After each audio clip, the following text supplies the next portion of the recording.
We have Victor and Eduardo, both from the University of Valladolid, and both are also the co-founders of the MEDUSA BCI platform. So MEDUSA is based on Python, and it's an open source platform for creating brain-computer interfaces. And yeah, Eduardo and Victor will show us about that. I think, Victor, you gave already a presentation like I think 2 or 3 years ago at the masterclass that we had especially for Spain. Yes. So I'm curious about the new developments in the meanwhile. So already looking forward to that. So I think Eduardo will start in the first half an hour, Yes, and that's it. then Victor will take over. I can see you, I can hear you both. So I'm going to share the screen. perfect. So now, do you see the screen? Yes, looks nice. Okay, perfect. Thank you very much. Well, thank you, Alexander, for the nice introduction. Today we are really excited. I'm going to move this a little bit. Let me. Well, today Victor and me are excited to present our project MEDUSA, which is a software ecosystem we've been developing to support BCI research and experimentation. So I think it will be of interest to the audience. This project began back in 2018 at the start of our PhDs, actually, and it was motivated by the limitations we encountered in the BCI platforms at that time. No, since then the project has grown significantly. It has evolved into a versatile tool that supports a wide range of experimental paradigms and research analysis. And today will be reviewing the main features and the architecture of the solution. So this will be the outline of the presentation. We'll start with a quick look at the types of BCI experiments you can perform using MEDUSA. Next, we'll present an overview of the MEDUSA ecosystem and the most important features, the architecture, the features. And finally, we'll dive into the main components of the ecosystem, which are MEDUSA kernel, a Python package for EEG decoding, and MEDUSA platform, which is a graphical user interface that lets you build and manage and run experiments, BCI experiments especially. And we'll also show a few of the most interesting paradigms that we have currently available in the platform. So I will get started now with a brief introduction. There are 3 types of experiments with different levels of complexity that can be performed and developed using MEDUSA. The first one is the recording, a simple recording experiments, which involve capturing physiological signals while the user is either at rest or engaged in a task, for example, a neuropsychological test.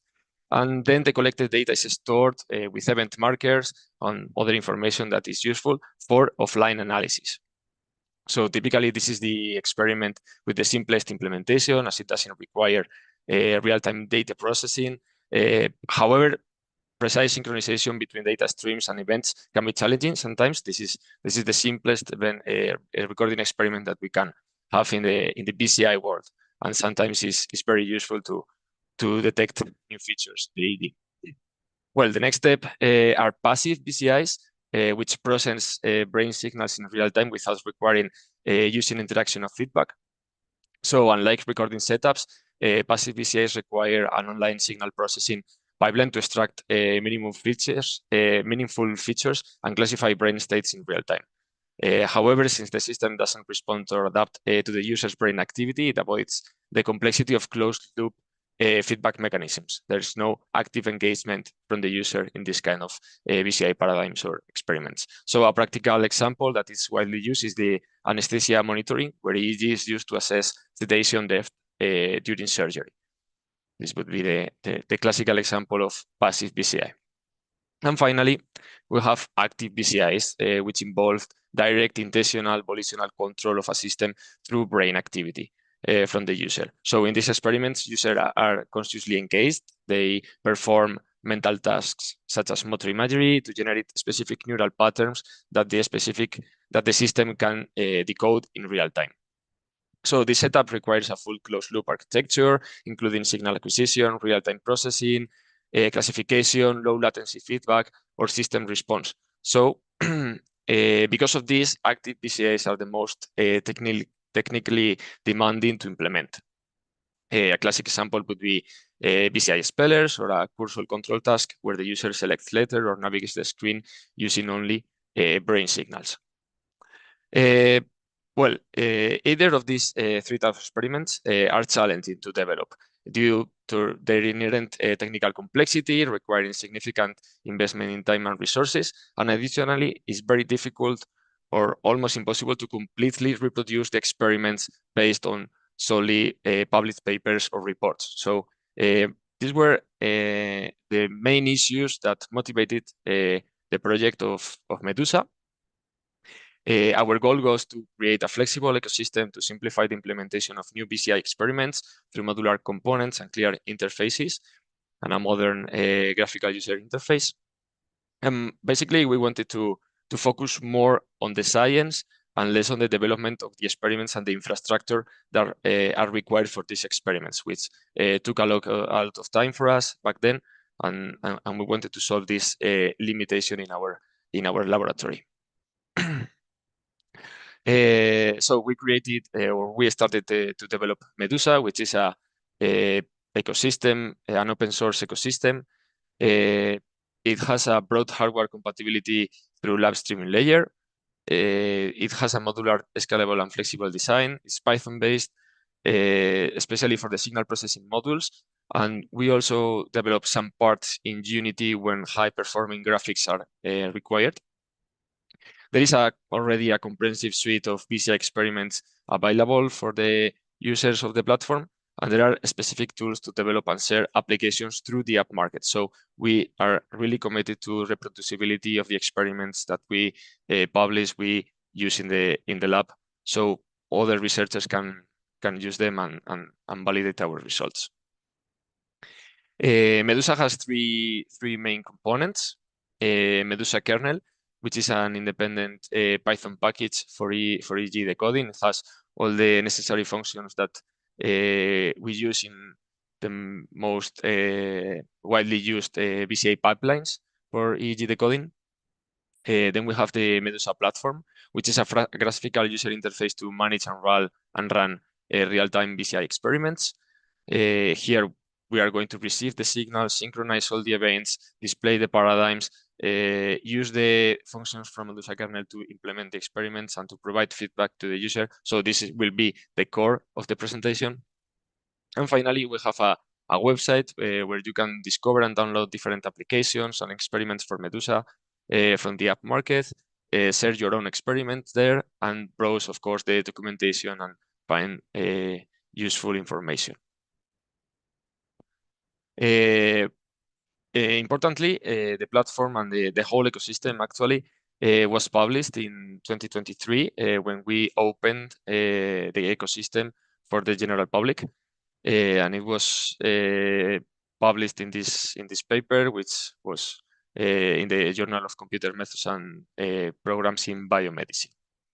So there you can find additional details that I'm not going to talk about in this presentation, about the architecture, the design, the different paradigms, this kind of details. For starters, I'm going to start with MEDUSA kernel, which is, as I said before, a Python package for signal processing and especially for EEG decoding. So this Python package implements basic functions from frequency and spatial filtering, different kinds of transforms, power spectral density estimation, time frequency transformations, these kind of things.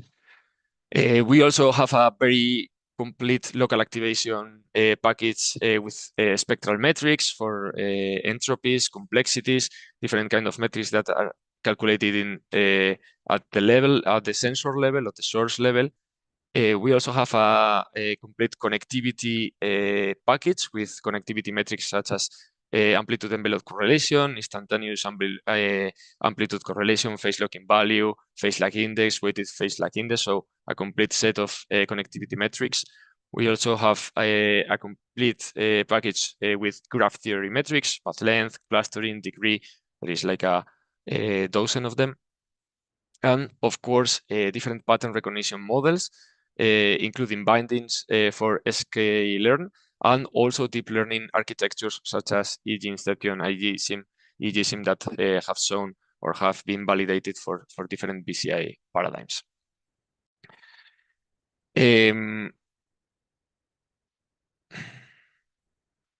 Sorry, I was talking about this slide before.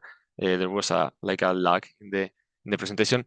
So in the MEDUSA kernel package, we also have high-level BCI models, which implement the whole processing pipeline for the different BCI paradigms.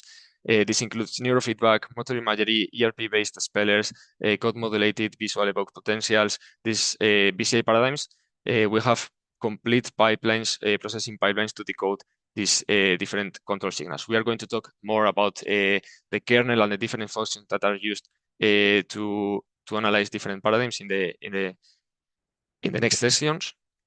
But now I'm going to present MEDUSA platform. So MEDUSA platform is the latest version of MEDUSA platform is Chronos, which was launched in 2024. But there will be a new release in the coming weeks with new features with the 2025 release. The platform has 3 key modules: the signal acquisition module, which includes signal acquisition, which extends the lab streaming layer protocol with high-level functions to be compatible with most acquisition systems of the market and handle multiple data streams at the same time. So this is very interesting for some kind of multimodal experiments, which include EEG or several EEGs for competitive or collaborative BCIs, but also when we want to record different signals such as EEG, EMG, ECG, and other eye tracking, all kind of different signals. Then we have real-time representations for all types of data streams, including multi-channel, temporal, spectral, and time frequency representations. And we also provide a comprehensive set of experiments and BCI paradigms, and also importantly, developer tools to simplify the creation of MEDUSA applications, including tutorials and templates. This is the main graphical user interface of the platform, which is divided into different panels. First, we have this button where we can configure the live streaming layer protocol. There you will find additional configuration features to implement or to have different or multiple data streams in the platform. Then we have the application panel, which displays the different applications that are installed in your instance of the application. The applications can be installed and removed to the user convenience, and most of the applications are available in the application market in the website. Then we have the log panel that displays information of the experiments, and then we have the plots panel that implements the real-time representations of the input data streams. In this case, we have a lot of representations, temporal representations, spectral representations, and also topographic and connectivity plots. Talking about the website and the marketplace, the platform can be downloaded from the website. The code of the platform and the kernel and the public applications are freely available in GitHub. We also have a community space on Discord to accept suggestions on report bugs. And all the applications are available on the app market, where users can upload and share their own applications, but also download the available experiments that are already there. So there is a collection of built-in applications, and the apps are downloaded and installed in the platform from here. So regarding the built-in open source applications that we have implemented right now, we have first we have like the classical recorder, which is an application that allows simple recording experiments. I'm going to talk about these applications later. Then we have different psychology tests, which are implemented specifically to synchronize EEG signals with the events that are occurring in the test. So we can extract different biomarkers from these signals. And then we have the most common BCI paradigms, including ERPs, motor imagery, code-modulated visual epoch potentials, neurofeedback, this kind of BCI paradigms. But before diving into the different BCI applications that are available in MEDUSA, I wanted to talk about the different control signals that are used in them. So as you may know, thinking is not directly reflected in the EEG due to its complexity and the spatial resolution of the signal. So non-invasive BCIs, especially non-invasive BCIs, because invasive BCIs have different features, must rely on strategies that provoke changes in the EEG, changes that are correlated with user intentions. These waveforms are known as control signals. We have two main types of control signals in the BCI world, endogenous and exogenous. Endogenous signals are self-regulated EEG changes that users learn to generate over specific locations and frequencies. So an example would be the classical sensory motor rhythms whenever the user execute or imagine a motor movement, motor imagery.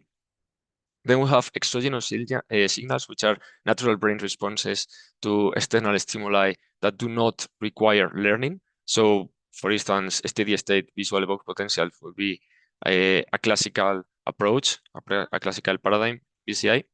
And in the middle, we have different control signals, such as P300 evoked potentials that have endogenous and exogenous components at the same time. So, I'm going to introduce some of the experiments and applications that are already available in the platform. So first, the recorder, which is a versatile application tool for synchronized acquisition of data streams. It allows to implement simple recording experiments with synchronized acquisition of multiple data sources, including EEG, EMG, ECG. It allows the definition of conditions, which are time segments associated with a specific experimental states. For example, eyes closed, eyes open. So you can define all the available conditions in your recording plan. You can also define custom events, which are single time markers, for example, to mark a specific event like a blink or a movement from the user. And also a very interesting feature in the recorded application is that it allows the creation of a recording plan to perform a completely automated experiment. So you can create a recording plan, a pipeline with 3 minutes eyes open, 3 minutes eyes closed, and then different conditions which are fully customized. And the application will perform this recording plan automatically, letting the user know when he or she has to change the condition, close the eyes, open the eyes, these kind of things. So it's a very versatile and interesting tool for different applications. To analyze EEG signals recorded using this application, we've prepared 2 tutorials that guide you through the key modules of MEDUSA kernel. The first tutorial covers local activation analysis, showing how to process and extract meaningful features from the individual EEG channels. And the second tutorial covers functional connectivity, where we demonstrate how to compute interactions between different sensors or sources. So these tutorials show how to use MEDUSA kernel to analyze the signals that are recorded in the recorded application. Of course, this tutorial can also be applied to different paradigms that are not related to this application, and it can be also used with signals that have been recorded outside the MEDUSA ecosystem. So now let's take a brief look at the key components of the tutorial code, which is available in the website in docs.medusabci.com. So first, we have the preprocessing of the EEG. Medusa kernel implements all the necessary functions for this step. This includes frequency and spatial filters, segmentation functions, etc. So in this tutorial, we saw how to use finite impulse response filters to bandpass the filter, to suppress the power line interference at 50 Hertz or 60 Hertz if you are in America, and how to segment the EEG into 5-second non-overlapping segments. Of course, the functions for this are completely customizable. So you can change the parameters, select the duration of the segments, the overlapping, the stride, different kind of parameters. Then we have the power spectral density estimation, which is something that we are always interested in when we are analyzing EEG data to analyze the frequency content of the signals. A common approach is to estimate the power spectral density through the Welch method, and that's the function that we have implemented in Medusa kernel. The power spectral density function included in the kernel provides an implementation specifically fine-tuned for EEG and other biosignals, which is interesting because you don't have to select all the parameters for your experiments. Probably the parameters are already fine-tuned for this. And here in the tutorial, we saw how you can extract and plot the power spectral density of EEG signals, like you can see in the chart. Then we can complement this spectral analysis of the estimation of the power spectral density with different spectral metrics, such as band power, median frequency, spectral complexity. There are different kind of metrics implemented in the Medusa kernel. There is in the tutorial we saw how to use them and how they provide a thorough analysis of EEG signals. And the package also includes functions for generating topographic maps, which are a very useful way to display these parameters across the scalp. So here we have different in the code. We can see the function band power, which estimates the band power of the signal, and the topographic plot class, which represent the topographies, one value for each channel and the interpolation between them. Then we have the package for nonlinear parameters. This package includes sample entropy, multi-scale entropy, length complexity, etc. In the tutorial, we saw how to compute several of these parameters using Medusa kernel, and these are ready-to-use implementations for EEG analysis. And for example, in this piece of code here, we calculate the multi-scale entropy to analyze different channels of EEG, and we represent the complexity of this signal in this chart with this metric. Finally, we have the connectivity tutorial, which apart from the preprocessing, the segmentation in different frequency bands and different segments of signals, it implements the different connectivity measures. They are divided in phase connectivity and amplitude connectivity. With the phase connectivity functions, we can compute phase locking value, phase lag index, and weighted phase lag index. So we have a complete set of metrics here. And we can also compute the amplitude with the function of amplitude connectivity, the amplitude envelope correlation, and the instantaneous amplitude correlations, which are widely used metrics to assess brain connectivity or functional brain connectivity with EEG. We also have a class which is the connectivity plot, which displays the power of the connections between sensors or sources in the EEG.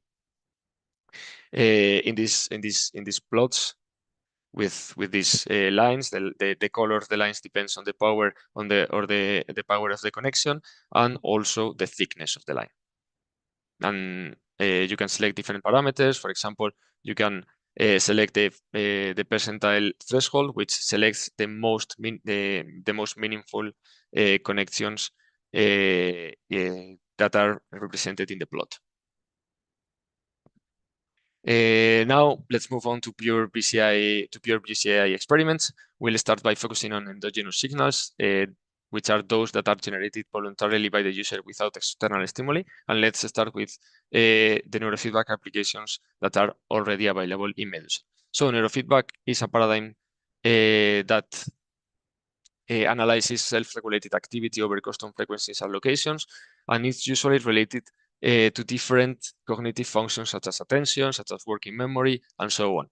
So we are trying to induce changes in the brain activity that are linked to these cognitive functions. The implementation of the neurofeedback paradigm in MEDUSA allows to use band power and connectivity measures to offer visual feedback to the users. So this is, I think this is a really interesting feature because there is, or to my knowledge, there is no other application that allows connectivity measures, which are being explored right now as a better feature for neurofeedback. And here I want to highlight the g.tec application, which is a neurofeedback training application that includes several gamified scenarios and a comprehensive configuration panel for conducting diverse neurofeedback experiments. So these two GIFs here are examples of the implemented scenarios. There is another one that I'm going to show you right now in this video, where, well, it's me who is controlling the neurofeedback application. I had to control my alpha activity to create a power increase over the parietal cortex, which could be linked to attention, and elevate the cube. So this is the kind of simple feedback that provides these gamified scenarios. So now let's move on to one of the most classical BCA paradigms, which is motor imagery. The motor imagery paradigm takes advantage of the sensory motor rhythms, or SMRs, which are self-generated neural oscillations before, during, and after movement, execution, or imagination over the sensory motor areas, especially S1 and M1.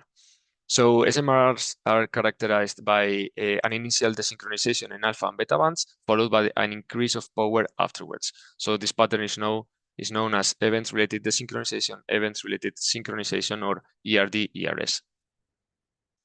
These waveforms are generated in contralateral hemispheres. So therefore, when imagining movements with the left hand, the pattern occurs over the right hemisphere at position C4 in this case, whereas imagining movements with the right hand, if we are doing motor imagery with hands, results in activity over the left hemisphere at C3 position in the EEG. So we can hear how this this paradigm elicits this kind of activity in contralateral hemispheres. And here we have the classical representations of the motor or sensory motor rhythms in motor imagery paradigms. So this can be plotted from the motor imagery paradigm in MEDUSA and analyzed with MEDUSA kernel. Here we have a toy implementation of this paradigm with 2 degrees of freedom that is available in the market. As you can observe, the cursor moves horizontally in 2 dimensions as a result of the user's imagined movements of the right or left hand, and the ball changes the color accordingly. So this is like a sample application, but this paradigm can be used to implement more serious scenarios. For instance, the repetitive endogenous stimulation of the sensory motor cortex using this paradigm could induce neuroplasticity, and this has been shown in different experiments. Thus, motor imagery could be used for clinical purposes, such as neurorehabilitation and cognitive training. Here we present an implementation within MEDUSA to facilitate neurorehabilitation of stroke survivors with affected upper limbs. So here in the video, the user's goal is to extend the hand, either through residual movement or through imagining the motion of the movement. And the BCI system will recognize this intention and display the user's cortical activation level on the bars on the screen. So it's also related to neurofeedback, or is a 2-dimensional neurofeedback in this case.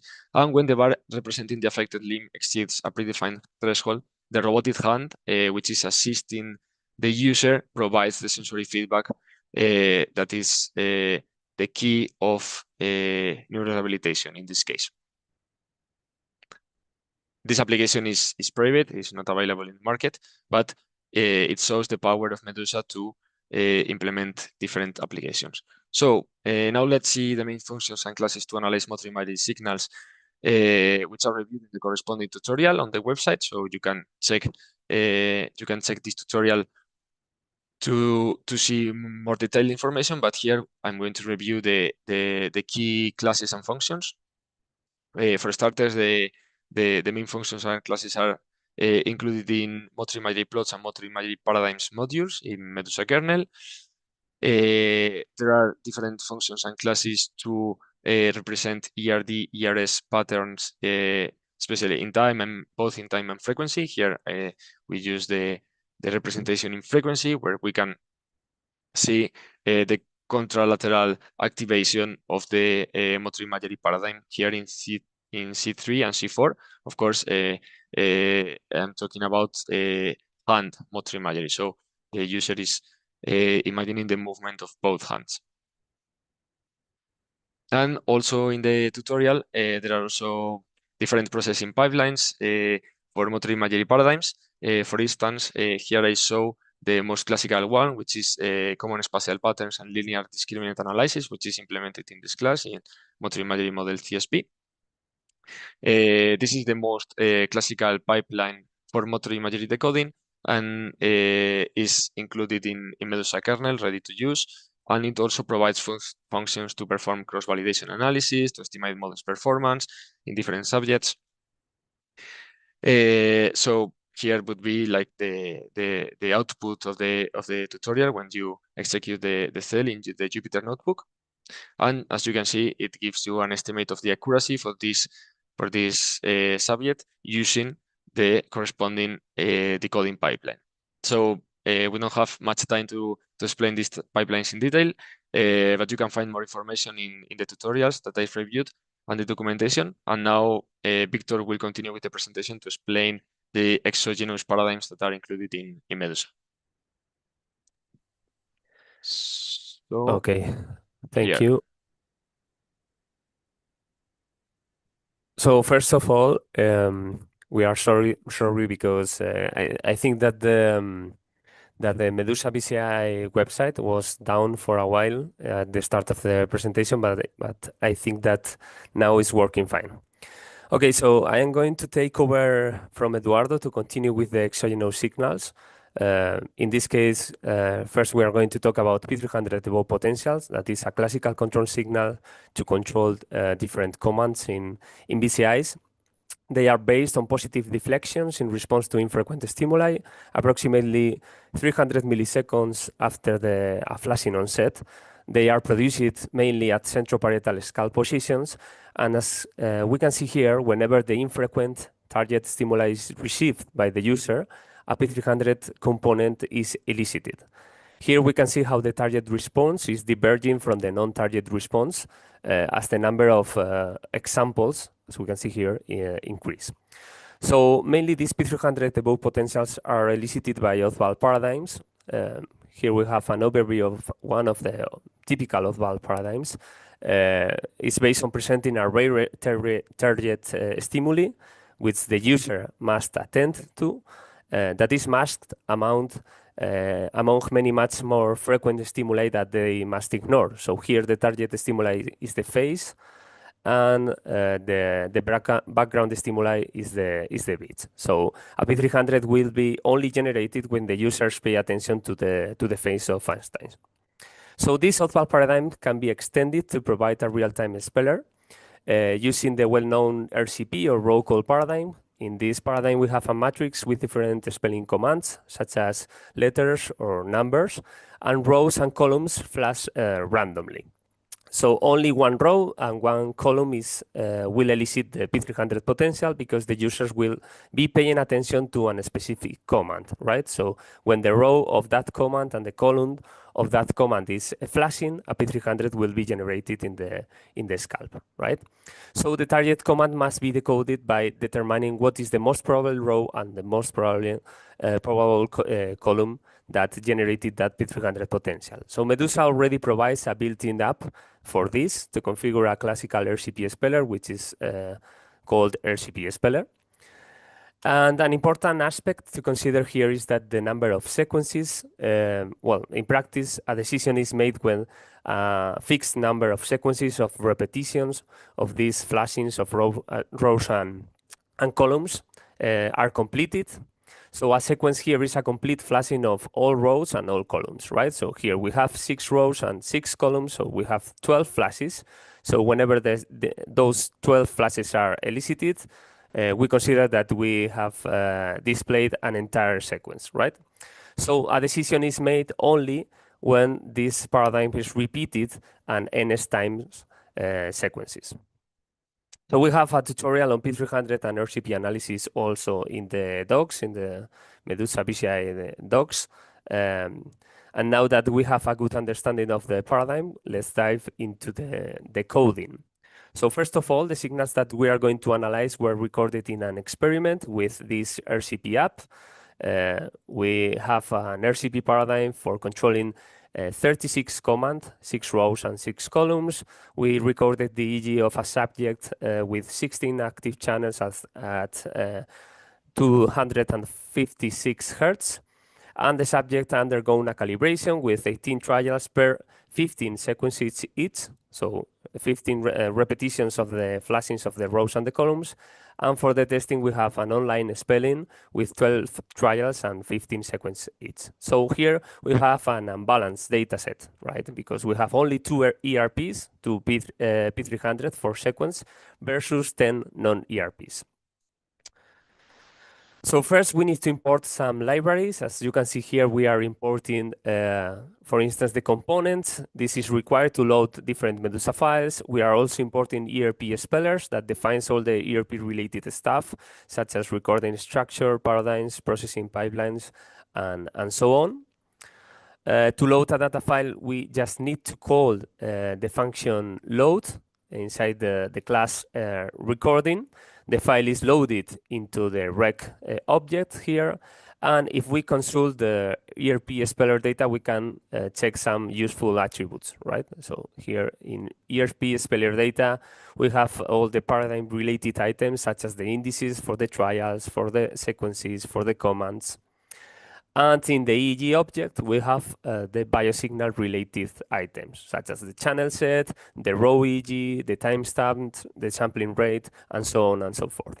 So if we execute this code, we have detected 5 different recordings, 3 recordings for training, 2 for testing, and we have several useful attributes on the console.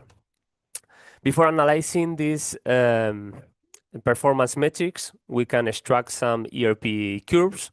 And for that, we are using the ERP dataset, ERP speller dataset, class, that allows us to compile an unlimited number of recordings that share the same experimental conditions. And for instance, we have the same channel set, the same sampling rate. So here we are loading all of the signals at once, the 5 different recordings, 3 for calibrations and 2 for testing. Then we define a signal processing pipeline to extract the curves. We define the standard processing that consists of just a bandpass filtering between 1 and 30 Hertz. Then we resample the signals to 100 Hertz and extract different windows of 800 milliseconds after each flashing onset using this function, a standard feature extraction, and we just need to plot them. So in MEDUSA, we have already a built-in plot for ERPs, which is called plot ERP. We need to pass the ERP epochs as parameters, so the epochs that are labeled with 1 and the known ERP epochs that are labeled with 0, and just, plot them, right? So here we can see the different P300 that are present in our database. Mainly in the Pareto occipital part, for instance, the channel PO set, we can see here the P300 response when the user is paying attention to the stimulation in red, and it's diverging from the non-attended response when the user is not paying attention to the flashes, which is shown in blue. So to process the signals, we need to train a model. Here we are defining a new data set, in this case only with the calibration recordings, and then we create a model, in this case a regularized LDA, linear discriminant analysis, very typical on P300 processing, and we are going to train it, calling fit dataset and passing as argument the trained dataset, right? So this gave us in the console a training accuracy estimation per number of sequences. And as we can see here, this subject would have, in theory, achieved a 100% training accuracy only with 6 sequences. So to decode the test data, we then create a test data set only with the test data, obviously, and we apply the processing pipeline. Here we are accessing to the pre-processing, feature extraction, and classification methods of the model. Here we have the filtering, the feature extraction is the windowing, and the resampling, and finally the classification is just the LDA. So if we call decode commands, we can convert that classification into application commands. To compute the ITR, we can also use the built-in function included in medusa.bci.metrics.itr. Just in this case, we need to put here the accuracy, the number of commands, and the number of selections per minute, in this case per sequence. And with this code, this is only to print the different results in console and create a plot. So as shown, this subject would have achieved 100% accuracy here with only 9 sequences. Also, the ITR in function of the decoding time is also shown. And here, well, the result shows that the accuracy increases as the number of sequences increases, obviously. And the ITR reaches a maximum after the 6 seconds and then goes down. So RCP speller are a classical approach in BCIs to provide the communication and control, but they are slow. So MEDUSA has already implementing a cutting-edge paradigm for non-invasive BCIs based on code-modulated visual evoked potentials, or CVEPs. In this case, this is a purely exogenous control signal that is based on visual evoked potentials that are recorded when we attend to different pseudo-random flickering codes. So the code needs to be shown at a fixed rate, in this case 120 Hz, and the response is mainly generated over the occipital cortex. So for instance, we have this pseudo-random binary sequence encoded with black and white flashes, and this visual stimulus will elicit a response over the visual cortex of the user, and the most surprising thing here is that this response is unique to this sequence of flashes, and it would vary if we used another pseudo-random sequence. So we can take advantage of this phenomenon to create another communication speller, for instance, by using the circular shifting paradigm. Here we are going to encode different commands to control the applications with different shifted versions of the same code. The codes must fulfill one property, and they must have a flat autocorrelation profile, and we can achieve that, for instance, by using maximal length sequences or M sequences.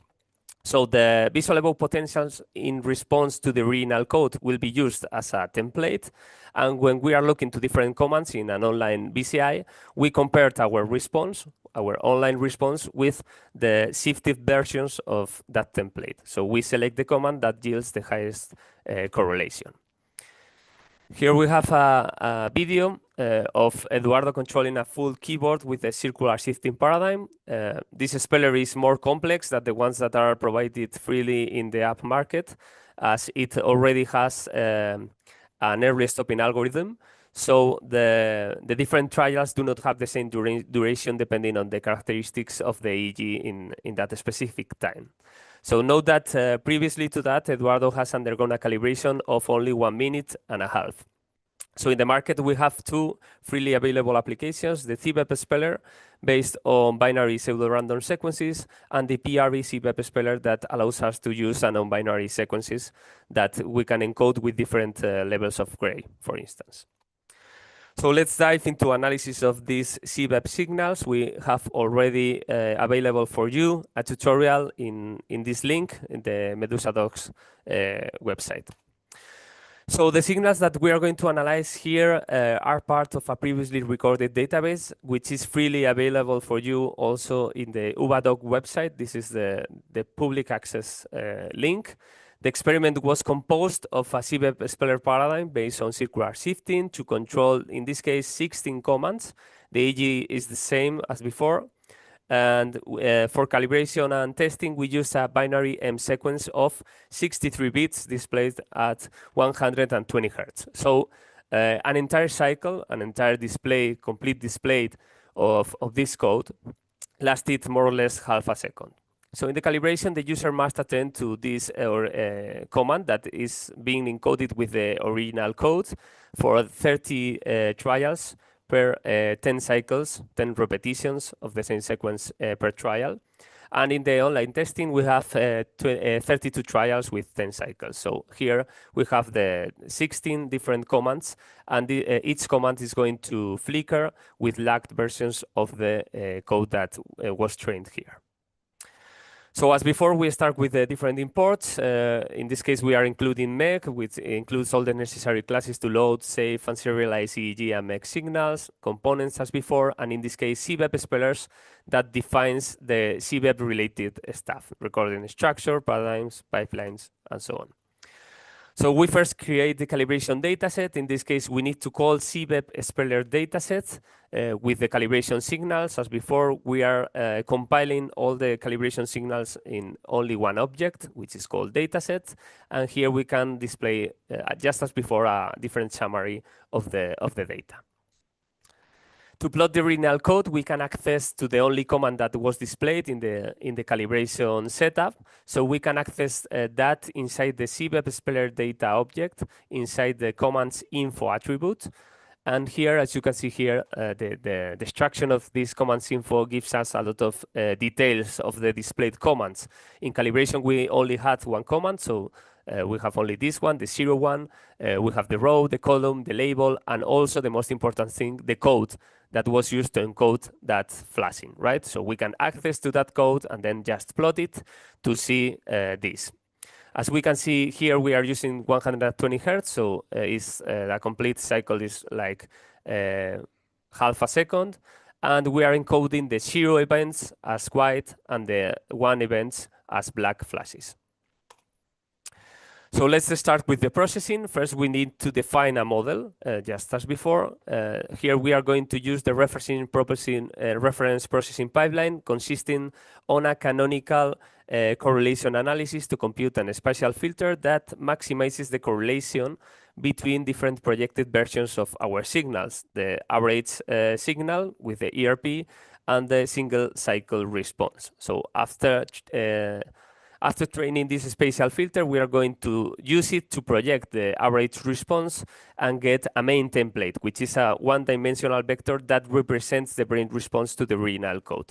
So for having the different templates for the rest of commands, we just circular shift that template.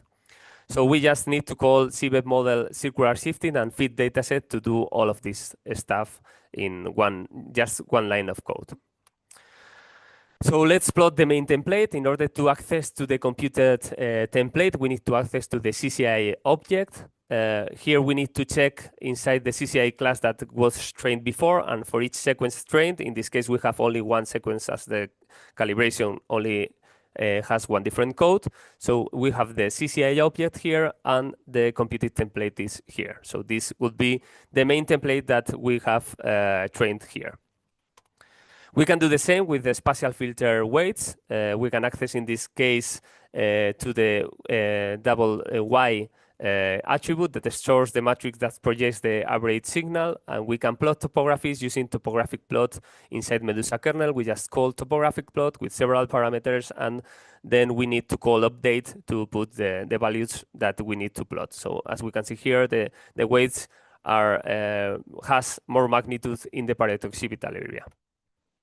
We can also decode the test set. For that, we first create the dataset and load the true labels, so the commands that the user were looking at in the test phase. We do this as before with the CBEP with the create dataset, CVP speller dataset class, and just calling model.predict dataset to predict that. Before diving into the results, we can visualize the commands encoding for the test set. Now we have the 16 commands. So here we can access to each of them using the same logic as before to check what is the encoding, the lagged versions of each of the commands. As we can see here, the command A has the original template and the rest of them are encoded with 60 versions of the code. So let's check the structure of the decoding that we have returned with the predict dataset function. Here we have three main attributes. The first one is the spell results that contains the decoded command labels obtained using the maximum number of cycles, in this case 10. We have also the spell result per cycles that contains the output command labels considering different number of cycles from 1 to 10. And finally, the items by number of cycles that provides us a lot of information. It stores the sorted commands objects for each trial and for each number of cycles ordered by the output correlation. So to finish, we can just compute some decoding metrics such as the accuracy and the ITR, just as before, and plot them. So this would be the result. As we can see here, the subject would have reached a 100% accuracy using only 3 cycles, as we can see here. That is more or less 1.5 seconds per selection, and the ITR reaches the maximum at a decoding time of 1 second and then goes down. So in comparison with the previous RCP results that we discussed before, we can see here that CVEP spelling is usually more faster and more reliable than the P300 above potentials, and it also requires less calibration. So just for finishing the presentation, although MEDUSA is a new tool, relatively new tool, we have already spent some years, the last 3 years, mainly actively developing and releasing updates to enhance the functionality of both the MEDUSA platform and also the MEDUSA kernel. For us, it's an ongoing project that continues to grow through frequent contributions from our team, and this plot shows the MEDUSA timeline. For the platform, we have released 3 major updates so far: Chaos, Gaia, Chronos, and we are currently working on the next major release, Rea, which is already in its alpha state, and it will be expected in the coming months. And the kernel follows its own development path. Our goal is to make an independent packages for offline analysis, although the platform itself also benefits from the functionality of the kernel, but well, it's independent for us, right? So far we have released 5 different major updates to the kernel until now. So we couldn't wrap up this presentation without acknowledging all the people that are contributing to the development of MEDUSA in our research group. Roberto, Diego, Victor, Sergio, Selene, Ana, all of us are working on this project on a non-profit basis. It's driven by the goal of improving this reproducibility in neuroscience and also advancing the field. So MEDUSA not only offers a new framework for developing BCI and neuroscience experiments, but it's also being continuously validated through different peer-review scientific publications, and here are some of the most recent ones.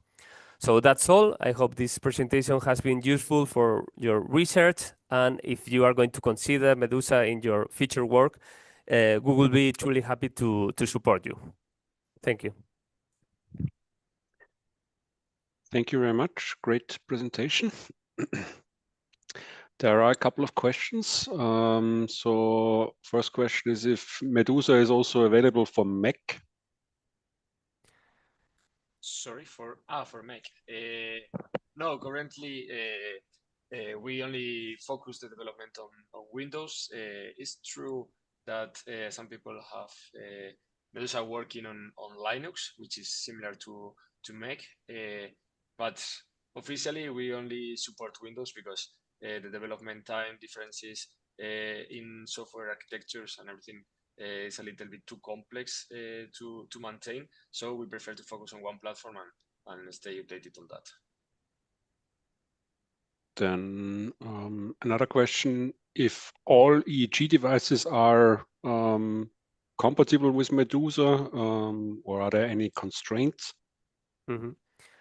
All the devices that support the live streaming layer are compatible with MEDUSA, all of them. And there is also a question, I think, that regarding the g.tec Unicorn hybrid or core. We didn't test Unicorn, but it will work. But we usually use MEDUSA with g.tec devices such as Nautilus and also a USB amp without any problem. So as long as the EEG equipment is compatible with LSL, is also compatible with MEDUSA. Then Vitalis is asking, how does MEDUSA handle asynchronous data streams from multiple BCI modalities, for example, like an EEG system combining with an eye tracking system or EMG and so on? How that is handled? Yeah, that's handled. It's automatically handled by the platform. It allows the input of multiple data streams and multimodal streams. We have ongoing experiments right now with EEG, eye tracking, EMG, and ECG at the same time. So yeah, the platform handles it, and it allows a very good time synchronization. It also depends on the hardware. Not only depends on MEDUSA, but also the LSL bridges from the specific to its hardware are also important. So as Victor says, we have extensive experience with g.tec. So all the EEG equipments from g.tec are working just fine.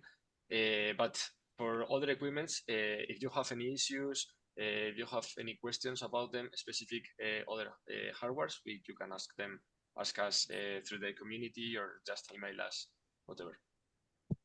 And the same person is also asking if there are also artifact detection or something, if that is also available with MEDUSA. So if it's handling like eye blinks, for example, or muscle movements, if there is any algorithm implemented. Why go ahead, Victor? Well, we didn't have time to review all the algorithms that are available in MEDUSA, but we have indeed a module for artifact removal, including artifact EEG regression, of course, but also deep learning approaches for eliminating blinks and eye artifacts, but they are not available in online streams in the MEDUSA platform. So they are available for offline application afterwards. But it's something that we are currently working on to have this clean EEG or signals in the platform online. Yes, right now they are only available at the kernel, but if you want to implement an app with real-time artifact reaction, you can use that functions of the kernel in your own development app. For instance, in the code Visual Evoked Potential apps, there are an automatic artifact rejection, but it's very simple. It's based on just on standard deviation. So as long as you can use the different functions in the kernel to edit the apps. To provide that functionality in real time, yeah. Then Eduardo is asking if you can also integrate with FNIRS devices, for example, or it's only based on EEG devices at the moment. We just acquired for our lab an FNIRS. We are testing that, but so far no problems with EEG and FNIRS synchronization. So as long as the FNIRS, for example, our equipment is from NIRX company, they have live streaming layer implemented. So as long as they are compatible with LSL, and for sure g.tec will also be compatible with LSL, is going to work. Yeah, so we also work with some FNIRS providers, for example, and most of them have the LSL option to stream from their software. So you benefit from that and can directly get the data in principle. That's also how we synchronize mainly with some of the manufacturers, because that's the easiest solution, because then you have still the benefit of the FNIRS software as well, as together with your software. Maybe last question, if MEDUSA can use also BCI based on motor imagery on real time? Yes, yes. We have a public app for that. It's called Motor Imagery in the medusabci.com website inside the app market. So you can use that as an skeleton to build your own motor imagery based app. But we have extensively tested motor imagery in real time with Medusa. Yeah, so it's available. Mm-hmm. Thank you very much. Yeah, I want to thank you again for your time and presentation. Maybe you can answer a couple of more questions in the Q&A section. Yes, yeah, of it was course. nice to see some new features, and yeah, looking forward what's coming in the near future. Thank you, Alexander, Thank you. very much for the opportunity to present here.